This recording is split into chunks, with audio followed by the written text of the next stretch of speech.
Gadis ini Edang Livestream. Tiba-tiba terdengar suara di luar tenda. Dia merasa takut. Buru-buru berpegangan pada resleting. Ia berusaha mencegah orang jahat masuk ke dalam tenda. Tapi nggak bisa. Dengan tatapan ketakutan gadis itu, tenda ditusuk oleh pisau. Seorang pria memakai topeng bergegas ke dalam lalu menyeretnya keluar. Setelah itu, pria lain masuk ke dalam. Gunakan kakinya untuk menghancurkan perangkat streaming langsung. Mereka terus-menerus mengutuk gadis itu. Lalu merekam video. Posting di situs bajakan. Dapatkan banyak uang. Gadis diam-diam bersembunyi sesuatu. Ekspresinya dingin. Lalu, dia akan mengajari mereka bagaimana menjadi manusia. Gadis yang menunggu keduanya datang ke sini. Semua sudah berkumpul di sini. Mereka berfoto bersama dengan gadis. Lalu pakai topeng. Hendak merekam video. Pria ini mendekatinya. Gadis itu langsung meludahi wajahnya. Pria itu marah banget. Ia segera melamparnya. Gadis yang mengambil kesempatan ini menendang ke wajah lelaki ini. Kemudian keluarkan semprotan merica. Meraih tas seorang gadis selama kekacauan lalu melarikan diri. Di dalamnya ada ponsel dan kartu identitas mereka.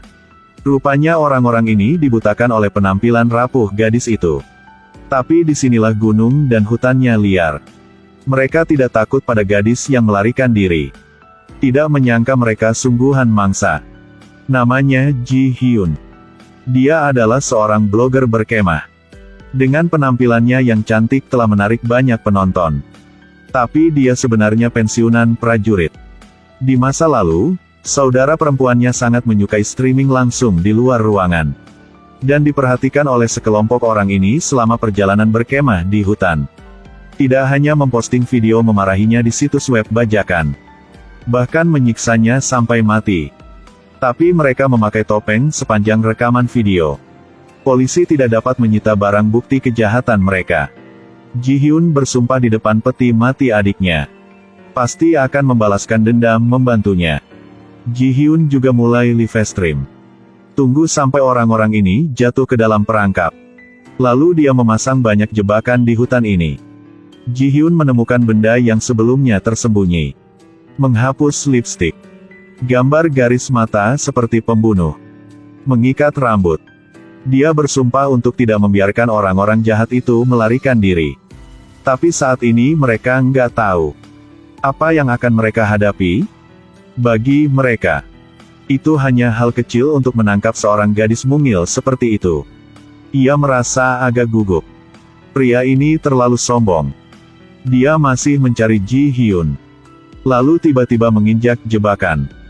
Tombak itu menusuknya. Tapi perasaan bahwa hidup tidak sama dengan kematian itu menyakitkan.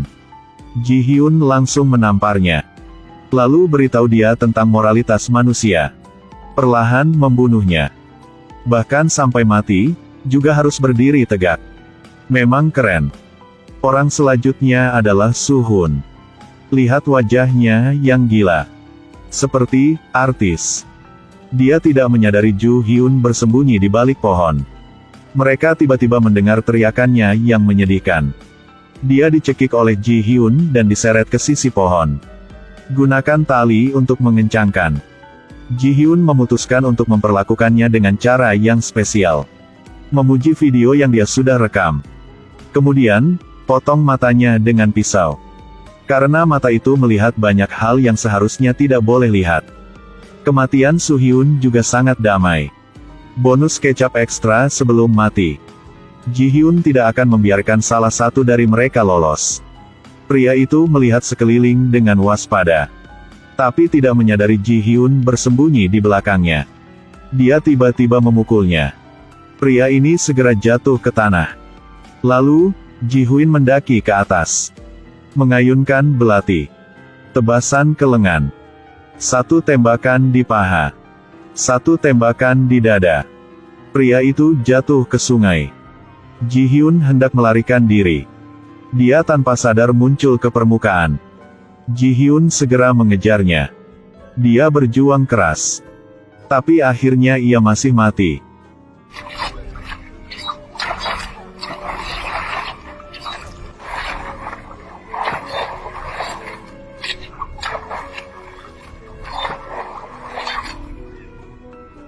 Tepat waktu itu, Jun Suk sedang bak di samping pohon. Tidak memperhatikan penampilan Ji Hyun.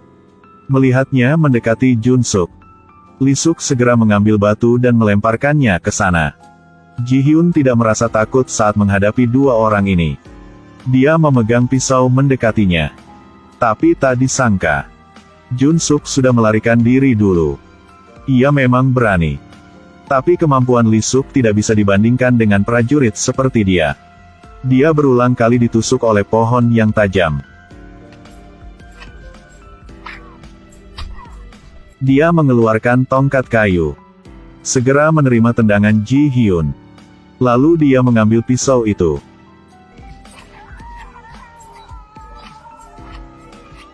Tepat saat ini, kelompok ini hanya tersisa 4 orang. Jun Suk ingin berbalik dan lari. Ji Hyun tidak terburu-buru mengejar. Dia tahu hutan ini dengan sangat baik. Sejenak, Ji Hyun telah menemukan Jun Suk.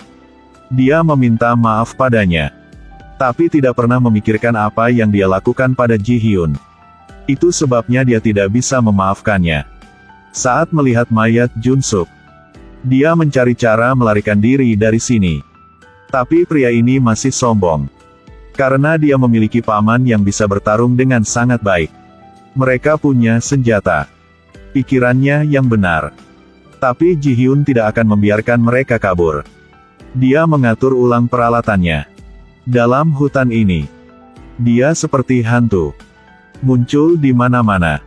Ini adalah pemangsa. Tapi pria ini bukan orang yang bodoh. Saat ini, ia menyadari. Sejak awal, Ji Hyun sengaja memancing mereka ke sini. Ia juga memikirkan ide. Semua HP orang lain ada di tangan Ji Hyun. Dia mengeluarkan teleponnya dan menelepon.